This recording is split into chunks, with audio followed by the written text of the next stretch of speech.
Tens a noção de que fizeste um grupo? Como é que é? Tu começaste? Foi de uma forma natural, não tinha bem essa noção. Percebi quando abri o terminal que abriu com muita expressão e com muita força em termos de imagem e de marketing, e que acabou por catapultar os outros dois também para outra dimensão, e que trouxe um certificado de qualidade para os outros dois na altura. O que é isto de ter um restaurante? É andar à procura de agradar as pessoas, cumprir um desígnio qualquer, ser feliz, ter dinheiro? É a ambição. Isto não é só um negócio, não é só a parte monetária. É ter a ambição de criar momentos, de criar laços com o consumidor, com o cliente.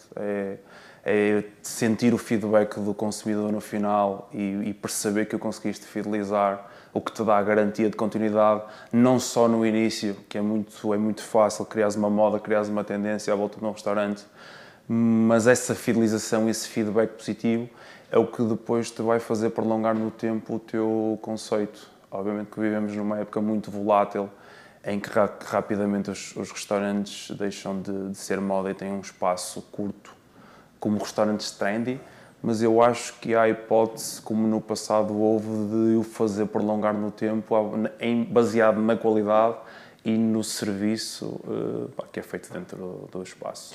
Mas isso é um jogo longo, é um conjunto de pormenores, de afinações, é um laboratório, na verdade. Não o considero um laboratório porque não estamos a falar de químicos, estamos a falar de pessoas, e é um processo longo porque tens de criar uma estrutura, tens de criar um núcleo duro, e depois esse núcleo duro é que te vai fazer passar para as pessoas que vão entrando de novo, e há várias transições, várias entradas, várias saídas a nível de gestão humana, e esse núcleo duro que tu foste criando desde o início e que é difícil e que demora o seu tempo para formatar e para passar a imagem e para criar a imagem que tu pretendes para o restaurante e para o funcionamento e para o serviço que tu pretendes para o restaurante, esse núcleo duro que demora a formatar é que depois vai fazer a passagem para essa entrada e saída de elementos que vão constantemente mudando dentro de um Quando eu dizia é um laboratório, quero dizer é um local onde fazes a experiência de fazer desta maneira, fazer daquela e depois ver o resultado. Sim, depende do tipo de restaurante. Neste caso, por exemplo, o terminal é uma carta feita para agradar a várias gerações, como falámos há bocadinho. E eu consigo trazer aqui o meu filho, consigo trazer o meu pai, consigo trazer o meu avô, e todos eles saem agradados porque o tipo de produto assim o permite. Quando falamos em casos como a Esquina do Avesso e o Fava Tonka, já são restaurantes que arriscam, que fazem as suas experiências um pouco mais laboratórias, como tu estavas a dizer, e que se sujeitam ao erro, que se sujeitam a um feedback menos positivo por parte do consumidor, porque está ali inerente a criatividade de chefes de cozinha, e sim considero restaurantes mais laboratórios. Mas então tens consciência que há locais em que se arrisca mais do que noutros? Acredito que há restaurantes que se arriscam muito, há outros que arriscam mais ou menos, e há outros que são padronizados e que é fácil de atingir o consumidor de uma forma mais abrangente. E pegando, se calhar ainda não pegaste nesse assunto, mas esticando um bocadinho mais, acho que para conseguir sobreviver nesta fase, sobrevive-se muito mais facilmente com restaurantes como o Terminal, que são mais abrangentes e é mais fácil chegar ao consumidor na generalidade, do que restaurantes como a Esquina do Avesso, como a Fava Tonka. E só neste contexto em que eu tenho um restaurante de sushi, um restaurante de carne, um restaurante mais fine dining no formato descomprometido, só neste contexto em que tenho esta versatilidade é que consigo sobreviver, porque uns dão para os outros, não é? Se um fatura menos, o outro fatura mais um bocadinho, é mais abrangente, portanto dá para compensar aqui um pouco a balança. Mas são restaurantes distintos e tinha noção, quando abri os restaurantes, que estava a palpar nichos de mercado completamente diferentes.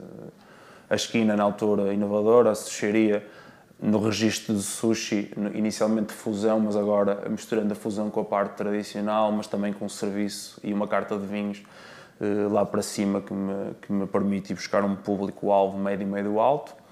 Agora, em termos de posicionamento do público, todos eles andam ali no mesmo standard. médio alto, agora com nichos de mercado completamente distintos. O último. A área de ocupação do Grupo do Avés é aqui a zona de Lessa da Palmeira. Essa perspectiva de poder gerar a diversidade é justamente porque a vossa atuação é só neste território. Porque, provavelmente, se tivesses uma perspectiva mais ampla, repetias o terminal noutra localização. E, sim, a perspectiva inicial numa fase inicial para conseguir implementar os conceitos, apostei Lessa porque sou daqui, nasci aqui, e porque achei que ainda estava muito baseado em restaurantes tradicionais portugueses, aparecendo com conceitos modernos, ia ter aqui uma aceitação, sendo eu daqui, ia tendo aqui uma aceitação mais fácil do que teria na Baixa, ou do que teria na Baixa do Porto, ou que teria em Lisboa. Ao longo do tempo, à medida que o projeto vai crescendo e o grupo vai crescendo, percebi que já não era só o público local que nós conseguíamos ir buscar, conseguíamos ser solução também para clientes que inicialmente iam à Baixa do Porto, de Famalicão, de Santo Tirso, de Santa Maria da Feira. Comecei a ir buscar um conjunto de clientes à periferia que me ajuda neste momento a atingir os números que temos atingido. Lessa não tem uma população tão ativa que me permita encher os restaurantes da forma como temos enchido. O que é que eu te ia dizer? Lisboa. No último ano havia a possibilidade de ir com um terminal, porque é um tipo de produto facilmente replicável para outra zona do país. Pensei inicialmente porque a quantidade de chamadas e a quantidade de reservas que nós mandávamos para trás era grande, era gritante, e começou-nos a passar pela cabeça ir para a Baixa do Porto. Só que isto também vive um pouco do espaço da funcionalidade do espaço, a imagem, a vista que o espaço tem, e não era fácil arranjar um espaço com estas especificidades. Entretanto, apareceu um espaço em Lisboa que nos permitia, cheguei a fazer 3, 4 viagens, as rendas eram exorbitantes comparativamente àquilo que nós pagámos aqui em Lessa. Andámos a maturar, até que aparece o Covid e as coisas vão por água abaixo, porque o nosso foco sempre foi português, a taxa de ocupação dos nossos restaurantes sempre foi 95% de consumidor português, e de repente eu já estava embebido nesta onda de otimismo muito baseada naquilo que via dos restaurantes direcionados para o turismo, um pouco mais de facilitismo, não querendo ferir suscetibilidades, e comecei-me a questionar o porquê não também usufruir desse acréscimo crescente de turismo, taxa turística que estava a aparecer no país, e porque não arriscar, principalmente num caso como o terminal, que é abrangente, noutra zona do país. Pronto, acabámos por deixar o projeto cair, porque neste momento faz sentido estabilizar, manter os que temos e depois no futuro, quando as coisas normalizarem em termos de taxa turística, se calhar voltar a pensar num terminal em Lisboa ou num terminal da Baixa do Porto. Como é que se promove um negócio destes? Com uma perspectiva de grupo ou 1 a 1? Em ambos. Acho que o conceito de grupo, e principalmente numa altura como esta, em Covid, em que tens que promover o takeaway, tens que promover a empatia para com o consumidor vai se identificar com aquilo que são o alinhamento do grupo. Acho que se identifica com as pessoas do grupo, e tenho vários clientes que durante a semana passam pelos restaurantes. Vão almoçar hoje à Suxeria, vão almoçar amanhã ao terminal, depois vão almoçar ao Fava Tonka, passam por vários. Agora, cada um tem a sua comunicação individual, todos eles têm as suas especificidades em termos de comunicação e da forma como passam para fora o seu ideal e o seu produto. Agora, tem que haver um mix dos dois. Passar um pouco do grupo, elementos do grupo, e depois, a certa altura, passar de forma individual aquilo que são as estratégias e aquilo que é o produto de cada um individualmente. É interna ou recorre a uma empresa externa para fazer essa comunicação? Recorremos a uma empresa externa. Temos uma pessoa que nos faz as publicações das fotos e que faz os copies das fotos, mas todo o envolvimento de stories e de fotografia é feito por uma empresa externa.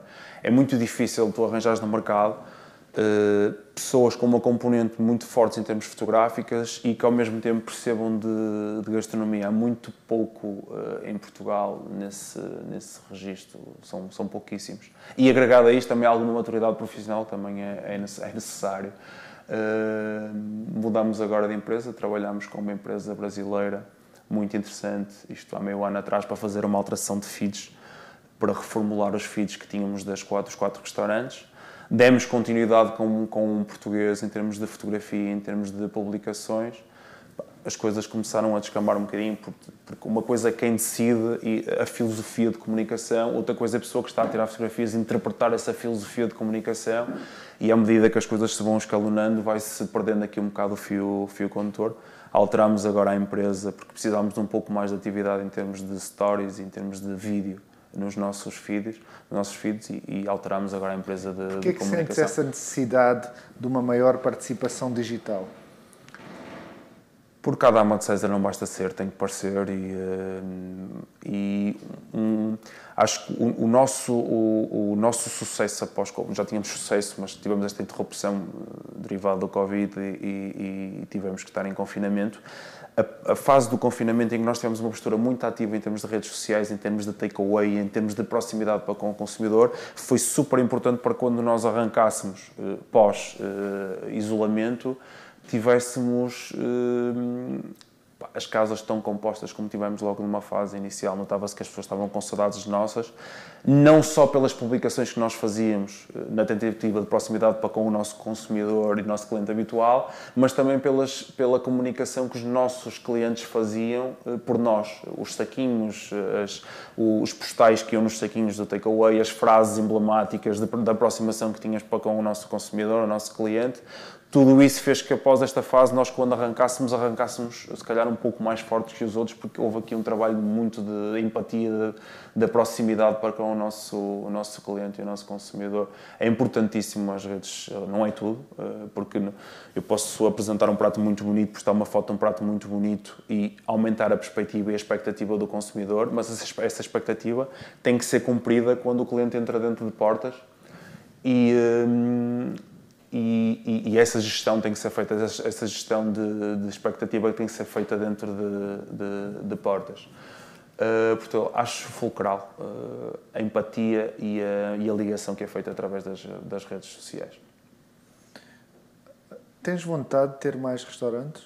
Estás a preparar mais restaurantes? Sim, nós durante este ano, no início do ano, estávamos a programar a abertura de um restaurante mexicano, com alma mexicana, não só uma tacaria, mas com alguns pratos que representassem a alma mexicana. Tivemos que interromper devido ao isolamento, mas há cerca de um mês voltámos outra vez à obra e teremos o restaurante pronto até ao final de janeiro. Não o vamos abrir no final de janeiro, provavelmente vamos abri-lo ali no início de março para aproveitar o bom tempo, mas acho que não há que mostrar fraqueza, não há que recuar, acho que há que ter uma postura ativa para com o mercado. Obviamente que há altos e baixos e que temos de se adaptar aos altos e baixos que o Covid assim nos apresenta e nos obriga, mas acho que temos que mostrar uma postura positiva e presente perante o mercado. E não há que recuar com os projetos que tínhamos em mente e que eram sonhos. Este é um tipo de negócio que, quando resulta virtualmente, a coisa nunca acaba? Ou seja, vais sempre continuar a abrir restaurantes? Acho que não. Tinha aqui um máximo de restaurantes de 6. Sim, 6. Portanto, mexicano. Mas todos eles nesta área geográfica? Sim, porque para mim é muito importante o controle de custos inicial. Se Lessa me permite ter uma renda apetecível, ter um controle de custos inicial interessante que a Baixa do Porto não me permite, aposto com muito gosto. Obviamente que sinto que, principalmente à hora do almoço, já começam a fazer concorrência uns aos outros. Já sinto isso, porque o mercado de trabalhadores, o mercado empresarial aqui na zona não é assim tão grande que me permita encher 5, 6 restaurantes à hora do almoço. Agora também sinto algum orgulho em criar postos de trabalho no local onde eu nasci, onde sou respeitado, e dá-me algum gosto pessoal e sinto algum respeito da comunidade para com esse tipo de trabalho que foi desenvolvido durante estes últimos 6 anos, 7 anos em Lessa. Pois, e para além disso, também as rendas exorbitantes que são praticadas na Baixa do Porto e em Lisboa, nas capitais, faz com que o investimento para já seja feito e seja pensado todo alocado à Lessa da Palmeira. Essa sinergia do grupo, tendo cada um dos restaurantes uma identidade tão distinta, como é que é possível? Se um vai ser mexicano, mas um já é orientado à comida japonesa, outra uma comida ao mundo mais vegetal, outra mais de autor, outra mais de carne. Sinto que essa sinergia para o grupo, tu, quando entras dentro dos meus espaços, consegues perceber que há uma linguagem tanto a nível de decoração, como a nível de serviço e como a nível de seleção, de escolha de pessoas para trabalhar. Tu sentes isso. Há uma filosofia de trabalho, há uma filosofia de serviço, desprendida, mas com rigor. E isso tu consegues, essa alma, tu consegues sentir como o grupo. Para além disso, as pessoas estando informadas de um restaurante ou do outro acabam sempre por apanhar nas redes sociais a publicação de um ou outro restaurante e acabam por interligar. E havendo credibilidade no serviço de um restaurante, acaba-se quase sempre um carimbo para o outro restaurante que também tem a mesma qualidade, e nós temos tentado e temos nos esforçado para que isso aconteça, para que tu entres em todos os restaurantes do grupo e sintas cá há um rigor no serviço e um foco no crescimento, tanto a nível do produto como em termos de carta de vinhos, como na parte da empatia para com o cliente, na fidelização para com o cliente. Tu sentes essa sinergia no grupo todo. A partir do momento que um cliente entra num restaurante do nosso grupo, com a informação que é dada durante o jantar ou durante o almoço, e no final, com os cartões de visita dos restantes restaurantes do grupo, o cliente fica a perceber que isto é um grupo que, mesmo que não venha informado, fica a par daquilo que existe dentro do grupo. E acaba por despertar curiosidade em ir experimentar os outros restaurantes. Obviamente que um cliente que seja cliente fiel do terminal, se calhar não se vai identificar tanto com a esquina, mas vai perceber lá entrando que a filosofia de trabalho é muito semelhante de um restaurante para o outro. Para ti, qual é a principal regra do ponto de vista da gestão de um restaurante? A principal regra em termos de gestão, a proximidade para com os funcionários é muito importante. E exemplo disso, não querendo estar a divagar muito nem a falar muito de Covid, que é um tema pesado, não existindo, quando começas a criar uma hierarquia muito grande dentro de uma estrutura, começas a criar um distanciamento perante os gerentes, perante os chefes de cozinha, perante os subchefes de cozinha, que em alturas de maior dificuldade, se esse distanciamento existir, é um pouco mais difícil de criar empatia em horas de desconforto. E aquilo que eu senti foi que a nossa gestão, feita à base, com rigor, ok, mas muito feita à base de amizade, existe muita amizade dentro do nosso grupo e muita empatia, muita proximidade com os funcionários, principalmente os de longa data, com a entidade patronal. Essa proximidade permitiu com que o grupo, nesta fase menos boa, esteja a sobreviver. E sobreviver já é um posicionamento, sobreviver já é posicionamento nesta altura. É o que é a base da gestão do nosso grupo, é empatia dos funcionários dentro de uma perspectiva de rigor e de exigência, mas empatia e respeito uns pelos outros. Pushing on, pushing